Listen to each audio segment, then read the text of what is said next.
Olá meninas, vamos dar seguimento nos nossos estudos e hoje iremos falar, primeiramente eu gostaria de explicar para vocês qual a diferença entre doença relacionada ao trabalho, como é o tema desse slide, e as outras tinham doença ocupacional. Então é interessante você saber diferenciar isso. Porque o que é que a gente pode chamar de doença ocupacional ou doença profissional? É aquela doença na qual o colaborador ele vai adquirir uma condição enferma gerada pelas características do seu trabalho no dia a dia, né? Ou seja, aquilo que ele adquire na sua ação laboral. Muitas vezes trata-se de condições crônicas, ou seja, doenças que ele terá pelo resto da sua vida, certo? É um caso como exemplo que eu sempre dou, que são trabalhadores de banco, que de tanto fazerem a digitação, eles terminam adquirindo a DORT, né? Um distúrbio osteomuscular relacionado ao trabalho, devido à movimentação constante dos dedos. Também nós vimos um filme de um pianista chamado João, em que ele hoje em dia é operado, mas ele conseguiu superar, ele fez 27 cirurgias de tanto estar dedilhando o piano, também é chamada doença do pianista, né? Ele desenvolveu uma paralisia completa, síndrome do carpo, ele desenvolveu a doença osteomuscular completa, tudo que você imaginar, desde uma tenossinovite até uma paralisia de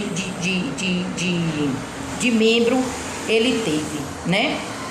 Então, uma doença ocupacional ou profissional, esse tipo de problema pode ocorrer pela exposição contínua a agente de risco, que pode ser o agente físico, químico, biológico e até mesmo radioativo e ergonômico, né? Que é a má postura, é a não utilização de tala de estabilização e o exercício, né, que se faz nas mãos para poder a pausa no trabalho com exercício de alongamento para poder não adquirir essa DORT, a qual a gente está se referindo, né? Então, esse tipo de problema também, né, ele pode agravar um quadro já existente anteriormente, que são normalmente quadros que se manifestam inicialmente de forma lenta e vão se agravando com o tempo. Então, entende-se que a doença ocupacional ou profissional é aquela que o trabalhador adquire da sua condição, né, enferma, gerada pelas características de seu trabalho. A doença relacionada ao trabalho é aquela que resulta das condições do ambiente de trabalho, certo? Do seu local, aonde ele trabalha a sua atividade, certo? Aí o problema surge de acordo com o fator específico que está associado à função exercida, mas nem sempre é a regra perfeita. Por exemplo, a catarata que o soldador desenvolve, né? De estar, às vezes ele levanta aquele capacete de proteção que tem um filtro especial para aquela luminosidade, de tanto ele levantar, o olho vai ressecando e vai deixando o cristalino opaco, né? Causando a catarata. Então, você observa também que existe uma questão em que determinados momentos o INSS cobre, né? Em determinados momentos o INSS não caracteriza como doença ocupacional, então não existe afastamento temporário. Como normalmente as doenças ocupacionais tendem a ser incapacitantes em longo prazo, né? Podendo também gerar o direito à aposentadoria por invalidez. E em alguns casos, né, a aposentadoria especial. Já os casos da doença relacionada ao trabalho podem ser tratadas, né, e curadas em longo prazo, podendo gerar apenas um afastamento temporário. Então, as doenças relacionadas ao trabalho causam afastamento temporário. As doenças ocupacionais podem ser tanto temporário como permanente, ou seja, afasta o trabalhador e inclui ele na lista de aposentadoria por invalidez no INSS, ok? Essa é a principal diferença entre uma e outra. Então, vamos estudar agora as neoplasias relacionadas ao trabalho. Você encontra esse material na sua apostila, mais precisamente na página 26, né?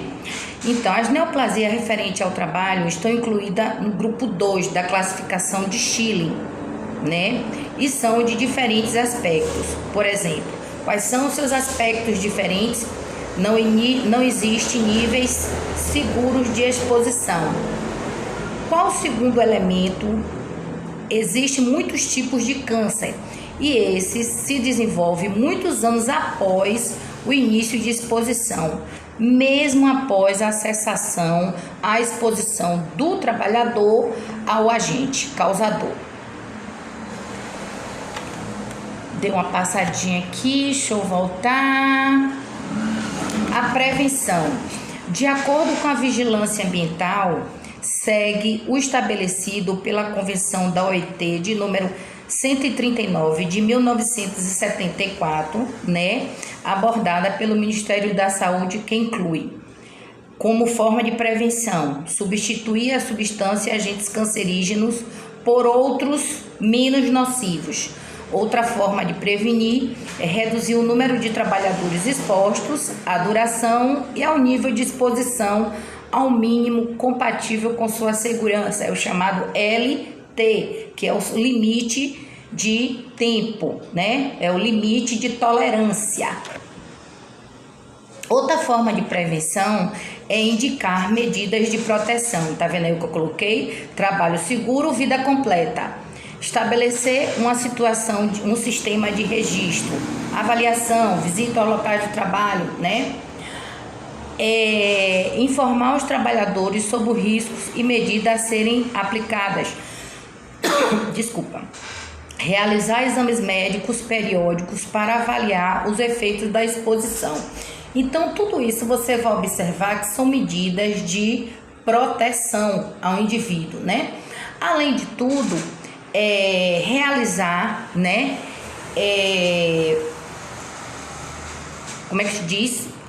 Avaliações criteriosas no ambiente de trabalho e manutenção nos equipamentos, principalmente se os equipamentos forem trabalhar com névoa, gases, vapores, porque um pequeno furo pode estar eliminando aquele produto pela tubulação e está contaminando o trabalhador, né?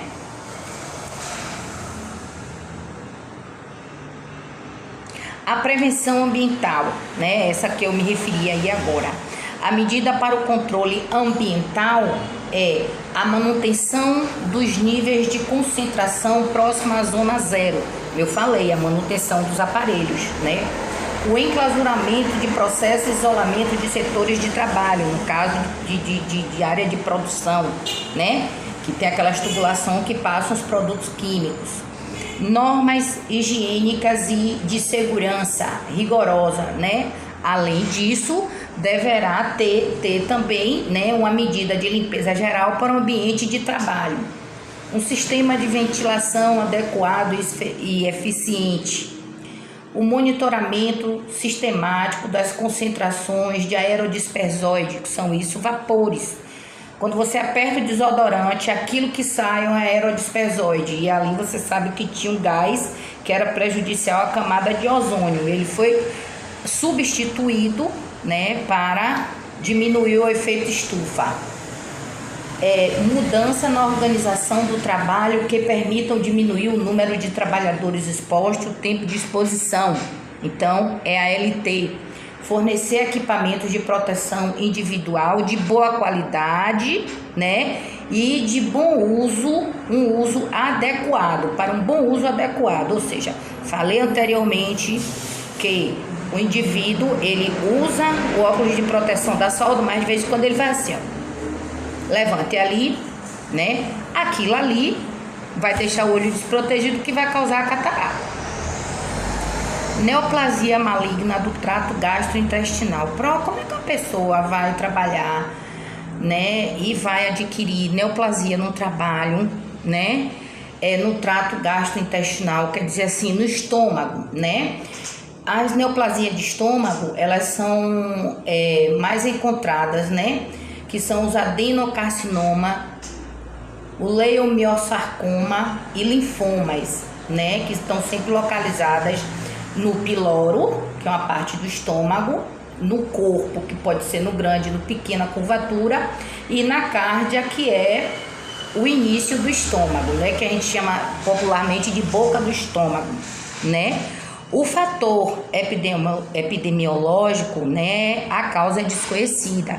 Pode ser pela inalação de aerodispersoide, né? Como pode ser também através do contato. Mas geralmente esses elementos químicos, eles acometem o indivíduo pela respiração, porque ele aspira a molécula, vai para o pulmão e do pulmão ele vai impregnar e às vezes fica fixo na saliva e a pessoa engole, ou na parede da garganta ou da boca. Eu sempre gosto de chamar a atenção do aluno para determinadas situações onde ele nem imagina que possa acontecer. Uma cárie dentária, múltiplas cáries dentárias, pode causar um câncer de estômago, porque aumenta a quantidade de H. pylori, que é uma bactéria, digamos, natural, né, do trato gastrointestinal. Quando ela tem uma baixa de resistência, o fator predisponente ela amplia e é uma das grandes causadoras de ulceração e câncer de estômago. Então é muito importante no momento da avaliação de um periódico, né, de uma avaliação clínica, para você fazer a avaliação do seu trabalhador, saber como anda a saúde bucal também. O fator epidemiológico tem causas desconhecidas. Como eu falei, um pode ser o ambiental, outro pode ser genético, infeccioso, dietético, nutricional, né? E outras coisas que foram associadas, principalmente o alcoolismo e o tabagismo. Os grupos de risco são trabalhadores expostos a asbesto, que é nada mais do que uma substância que compõe a fabricação de produtos que são, tipo assim, telha de que o povo fala de eternite, tanque de eternite, aqueles tanques de amianto. Tem o amianto, por assim dizer, na composição, o benzeno, né? E que constitui o fator de risco do ponto de vista epidemiológico.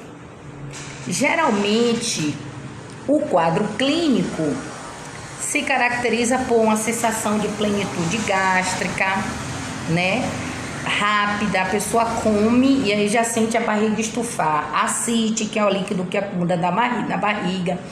Perda de peso, que é a perda ponderal, a dor abdominal, uma leve anemia, né? Uma deficiência leve de ferro, uma disfagia, um vômito, uma diarreia, uma urgência retal pela manhã, as fezes em fita e bastante ácida.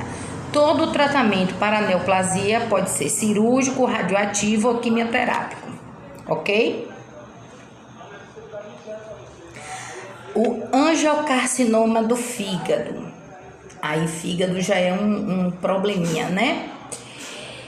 É a neoplasia mais comum que existe no fígado. São carcinomas primários, hepatocelulares e afeta sempre os ductos biliares e os ductos hepáticos, certo? Os fatores epidemiológicos, eles são poucos desconhecidos. Os riscos, né? Ele está direcionado à sua ocorrência em pessoas expostas a arsênio, esteroides, anabólicos e dióxido de tório, né? E o monômero cloreto de vinila. Todos esses elementos, eles são geralmente utilizados em insumos orgânicos, adubos,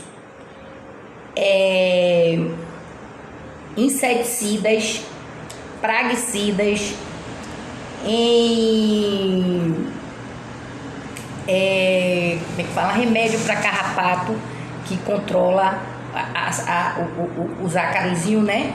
Também. Então, esses elementos, geralmente, eles são utilizados nessas empresas.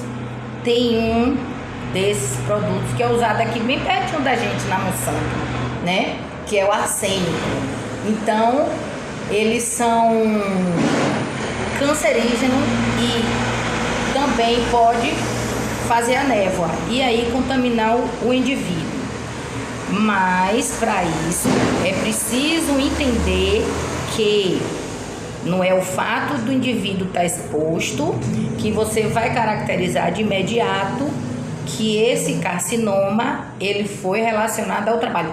Por isso que eu expliquei anteriormente, doença relacionada ao trabalho, ok? O quadro clínico se caracteriza por dor abdominal, uma massa palpável no quadrante superior direito, sensibilidade dolorosa no hipocôndrio direito. Hipocôndrio é aquela partezinha aqui que fica o fígado, primeiro quadrante superior do lado direito do abdômen. Perda ponderal, ascite, que é acúmulo de água na barriga, hemorragia peritoneal maciça, deteriorização da função hepática, a icterícia, que é a amarelidão obstrutiva com prurido, e colecistectomia, né? Então, tudo isso vai ser uma situação de quadro clínico do carcinoma do fígado. Tratamento, como sempre, cirúrgico, radioterápico e quimioterápico, ok? Neoplasia maligna do câncer. Qual o seu fator epidemiológico desse pâncreas? O câncer de pâncreas, ele vai ser sempre encontrado na região da cabeça do pâncreas ou na sua cauda. Pode estar difuso ou espalhado e são de altíssima malignidade. Como é um câncer muito silencioso, geralmente quando se descobre já está em metástase. Qual o fator epidemiológico? Geralmente são desconhecidos, né? As causas podem ser detectados, né? Alguns fatores de risco, como o tabagismo, o etilismo, uso de álcool, pancreatite, regimes alimentar com alto teor de gordura animal, excesso de café, porque dá cafeína, e hipovitaminose. Poxa, deficiência de vitamina pode causar o câncer no pâncreas? Pode sim, viu? Porque você vai não dar um bom suporte nutricional a ele, e a tendência dele é ir diminuindo as suas funções e ter uma alteração metabólica nas suas células. Qual o grau de risco? Qual os trabalhadores de risco? São trabalhadores da indústria mecânica, óleos graxas, derivados de petróleo, da metalurgia e do automobilismo, né? Que são sempre expostos ao óleo mineral, que é o óleo solúvel, né? E o DDI, que também é uma substância química utilizada na indústria automobilística. O quadro clínico, geralmente, como o sintoma dele é muito silencioso, o indivíduo pode apresentar uma dor abdominal noturna e outros sintomas associados, como sempre a icterícia, perda de peso, sangramento intestinal, esteatorreia e a tradicional diabetes mellitus, né? Porque ele começa a destruir as células chamadas ilhotas de Langerhans e elas deixam de produzir insulina para queimar o açúcar no sangue, ok? O tratamento geralmente é radioterápico, quimioterápico e também cirúrgico, ok? Dei uma pausazinha ali para beber uma água que a garganta estava seca. Outro tipo de neoplasia maligna da cavidade nasal e dos seios paranasais. Nossa, isso aí são quando os trabalhadores eles são expostos a ácidos, principalmente ao fósforo. É um elemento que queima e é muito ácido, muito volátil, né? Tipo éter, você abre, o éter evapora, né? Mesma coisa é o fósforo. E tem um alto poder de combustão. O éter também queima, viu? Se o indivíduo ficar exposto ao éter, cloro, que são os hipocloritos de um modo geral, a amônia, né, o enxofre, todos esses elementos, eles podem estar causando neoplasia maligna da cavidade nasal, né? Um dos fatores que se sabe muito bem das neoplasias nasais, né? Um dos locais, digamos assim, onde mais se encontra as neoplasias orais, que eu falei para vocês também que é bom ter uma avaliação da higiene oral, da cavidade oral, maxilar, fossas nasais, seios etimoidal, né? O vestíbulo nasal aqui dentro, os seios frontal ou esfenodal, ok? Então, esfenoide, etimoide, lembra dos ossinhos da face? Então, se não lembra, vai lá na revisão da apostila e dá uma olhada. Por isso que eu falei, não vou estar explicando muito o que é, não é porque eu já botei a revisão lá em cima de anatomia. Os fatores epidemiológicos, sempre se sabe que é o excesso de álcool, tabagismo e deficiência oral. Mas os grupos de trabalhadores de risco são aqueles que trabalham com radiação ionizante, raio-x. Não é esse raio-x que a gente faz na clínica, porque assim, existe a radiologia industrial. Estou tratando da radioterapia, da radiologia industrial, ok? Para ver tubulação e vazamento de tubulação. A exposição ao cromo e seus derivados, né? A processos de refino de níquel, produção do álcool para isopropílico, poeira de madeira, poeira da indústria, né, de madeira e de couro, e outras poeiras orgânicas da indústria mobiliária, na indústria têxtil e padaria. Padaria, sim, o trigo, quando ele está em processamento, a farinha de trigo, ela é bem fininha, ela vai se alojando, começa com a simples sinusite, depois com a rinite e posteriormente o agravamento, que é a neoplasia.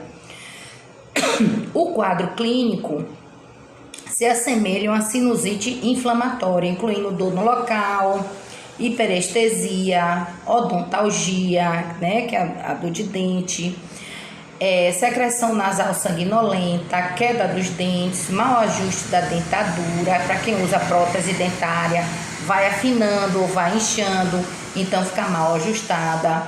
Além de distúrbios visuais, proptose, obstrução nasal, massa profunda da bochecha, né? A bochecha começa a ficar mais, parecendo que fez bichectomia, mais para dentro, e pode ulcerar através da pele ou do palato. O tratamento sempre vai ser cirurgia, quimioterapia e radioterapia, ok?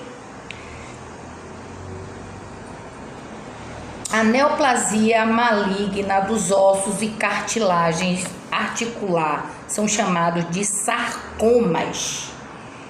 Esse sarcoma, né, eles são, como é que se diz? Comum também. Hoje em dia eu perdi um grande amigo meu, 2 já, com sarcoma na cabeça do fêmur, viu? Tá muito comum e não se sabe a causa específica de que está acontecendo isso. Começa até com a dor pequena no joelho e quando vai se observar esse sarcoma, né, ele tá lá alojado. E às vezes ele é tão silencioso que ele já migra para a bexiga, já começa a comprimir a bexiga, começa a comprimir os ovários e também ele começa a se espalhar na mulher pelo útero, no úmero, pela próstata. Ele começa, sabe, a invadir sempre pelo aparelho geniturinário.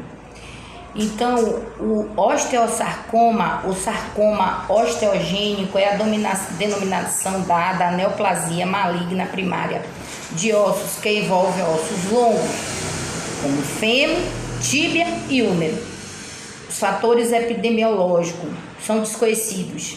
Sabe-se que se o osteossarcoma clássico primário comete jovens com menos de 20 anos de idade e secundária desenvolve-se idoso. Mas essa estatística ela está mudando, esse dado epidemiológico, porque as duas pessoas que foram, elas tinham na sua média de 25 a 40 anos, né? Os trabalhadores grupo de risco são todos os trabalhadores, em especial aqueles que estão submetidos ao trabalho com produtos químicos, né, cancerígenos, e tem uma patologia pré-existente que é um fator hereditário também genético. O quadro clínico, ele caracteriza por uma dor local, edema e sinais de inflamação no local do tumor.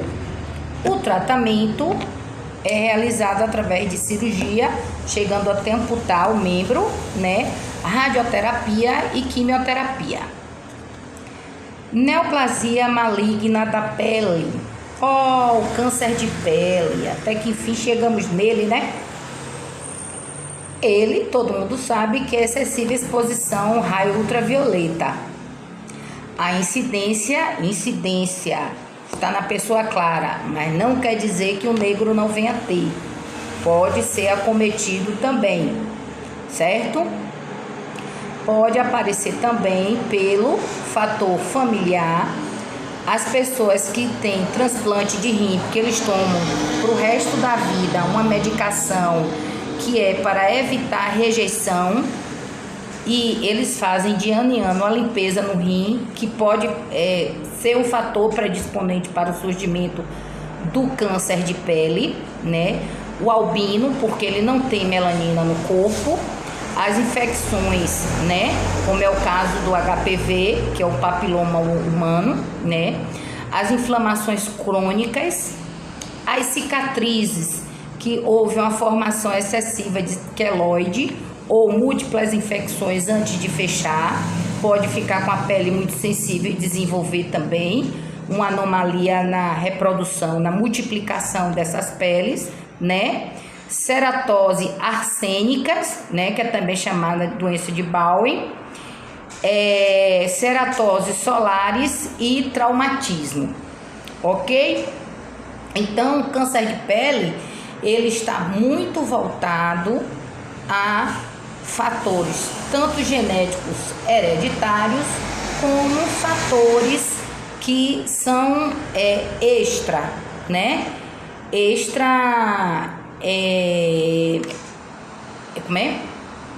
Extracorporal, ou seja, quando ele está exposto ao elemento. Eu já ouvi dizer que como é que fala? Essa luz, ela branca, pode causar câncer de pele. Desconheço, nunca vi assim dizer nada. Eu nunca li nada a respeito. Já me perguntaram muito em sala de aula, mas eu não sei assim, nunca vi isso, né? Ela, como é que se diz? Pode sim impedir que você tenha ela pode fazer com que você diminua a produção que você a vitamina D. Por quê? Porque ela não substitui a luz solar. Ela não substitui os raios ultravioletas, que são facilitadores no metabolismo, na produção da vitamina D. Isso se sabe. Ela não substitui o raio solar. Agora, em relação como é que fala? A câncer de pele, nunca li nada não. Viu? Grupo de risco: trabalhadores da agricultura, da construção civil e da mineração que trabalham em céu aberto. Pessoas que trabalham na pavimentação asfáltica também. Tem os pescadores, os marinheiros, trabalhadores expostos ao arsênio, ao alcatrão, ao breu, ao betume, hulhas minerais. Hulhas são elementos que são retirados de minas. Trabalhadores que trabalham com parafina, creosoto, piche, xisto, betume e outros produtos, né, que possuem resíduos e são derivados de óleos minerais, lubrificantes, né, e de cortes naftênicos. Então são produtos químicos, tudo isso. Esses produtos são abrasivos, são corrosivos, desprende uma grande quantidade de calor que pode causar lesão de pele. Outro detalhe: o álcool está sendo usado muito em pauta. O álcool, mas tome cuidado com excesso de álcool, porque se ele está sendo para usar nas mãos, ele não está sendo orientado a usar no corpo inteiro. Eu vi um vídeo essa semana, a criança pega se protegendo contra o Covid, né? Ela passa na mão e passa na perna, todo mundo acha bonitinho, mas não pode, certo? O álcool também, ele é abrasivo, ele é corrosivo, né? Bom, eu sei que vocês vão perguntar aqui em cima, que eu tô olhando, o que é uma ceratose? É uma alteração na camada superficial da pele, né? Que deixa a pele tipo assim, uma manchinha, uma mancha, que ela é meio disforme. E tem casos de ceratose que ela é um pouco descamativa. Como tem casos de ceratose que elas são bolinhas avermelhadas, né? Que elas formam assim, tipo uma picadinha de um inseto, né? A mosca, né? Ou a mosca o quê? O mosquito picou e aí fica aquela camadinha vermelha. A ceratose, para vocês terem ideia, ela é vermelhinha, a borda dela é arredondada e irregular. Ela pode ser também um pouco baleada para dentro, como ela pode ter uma protusão para fora, certo? Isso é a ceratose, é uma lesão na pele. O quadro clínico, né, são lesões ruculosas, por isso que eu já estou me antecipando aqui, de crescimento lento localizado no local em que é exposto ao sol. As neoplasias escamosas apresentam-se como uma lesão eritematosa de crescimento lento e que pode evoluir para nódulos, que é frequentemente o cero. O tratamento: cirurgia, radioterapia e quimioterapia. Geralmente o indivíduo pode apresentar, pela exposição no nariz, na bochecha, na testa, a ceratose. Neoplasia maligna da bexiga. Aí também é um quadro em que o indivíduo ele possa ser acometido, né, por essa situação de uma forma pela exposição do trabalho ou não. Então é uma doença relacionada ao trabalho. Então, ela pode ser do tipo carcinoma de células transionais, é chamada de urotélias, e carcinoma de células escamosas. Essa neoplasia pertence ao grupo 2, né, na classificação de Schiller. Qual o seu fator epidemiológico? O seu fator epidemiológico é o tabagismo, múltiplas infecção urinária, né, infestação vesical por cistosoma, abuso de drogas, né, tipo as fenicitina, e uso de drogas citotóxicas. O que são drogas citotóxicas? São drogas que são tóxica às células. Não quer dizer, porque quando fala assim, citotóxica, pensa logo em tranquilizante. Não, podem ser também. Mas citotóxicas são células ou são drogas que são tóxicas às células, tá? O grupo de risco, alguns agentes etiológicos de fatores de risco de natureza ocupacional devem ser considerados na investigação da causa da bexiga, do câncer de bexiga, certo? Pessoas que tomam muito alcatrão, lembra daquela bebida? Alcatrão, limão e mel, alcatrão, limão e mel. Então tem pessoas que todo dia tomam alcatrão, limão e mel, então ele pode causar um câncer de bexiga. O breu, betume, a hulha mineral, a parafina, produto de resíduos de substância, de outras substâncias, aminas aromáticas e seus derivados, como beta-anfitamina, naftalina,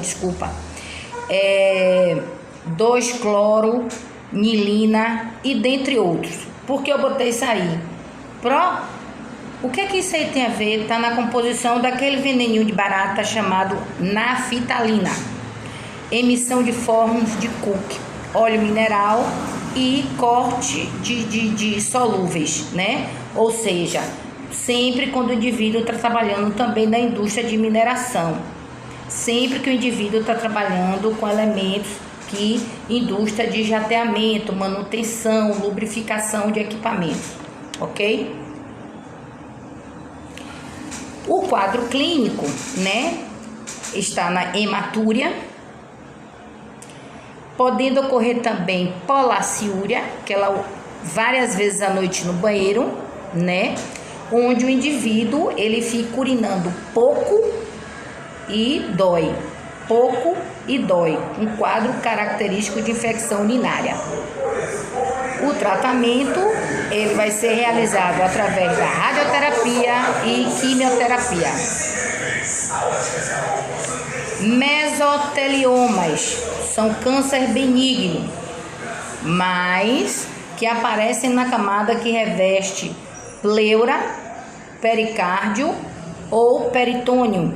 São camadas internas que revestem os órgãos, né? Pleura, pulmão, pericárdio, coração e peritônio, as vísceras. Qual o fator epidemiológico? A exposição do trabalhador a uma substância chamada asbesto. E além disso, a população que já residiu próxima à indústria de asbesto. Como assim, asbesto é o nosso chamado amianto.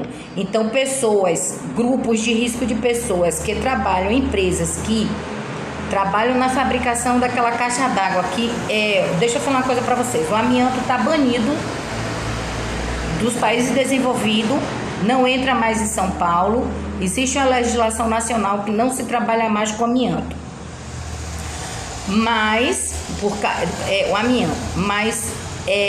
existem ainda aquelas caixas d'água que bota assim, eternite, que eu não devo nem estar falando o nome, né?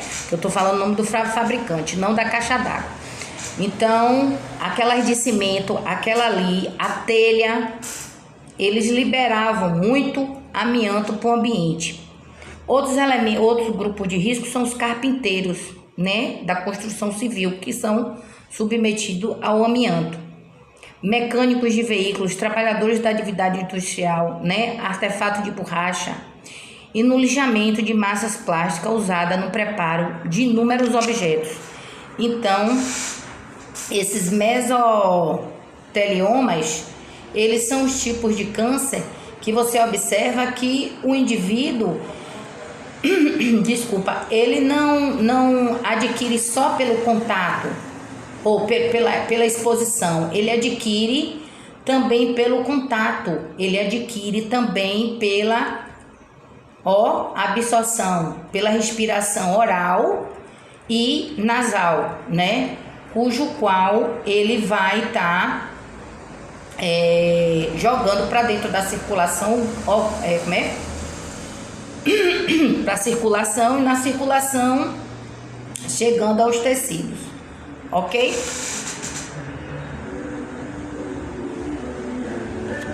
O quadro clínico é uma dispneia, porque da pleura, né? Uma dor torácica ou uma combinação de ambos os sintomas.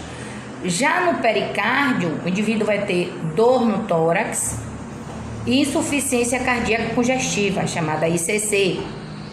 E no câncer do peritônio, ascite, dor abdominal e uma dor, né? E uma massa também tumoral no abdômen. O tratamento, ele vai ser sempre realizado através de cirurgia, radioterapia e quimioterapia. Então, nós observamos aí que as neoplasias, elas estão relacionadas ao trabalho, ok? Bom estudo para todas, bom aproveitamento e vamos passar para a próxima etapa, ok?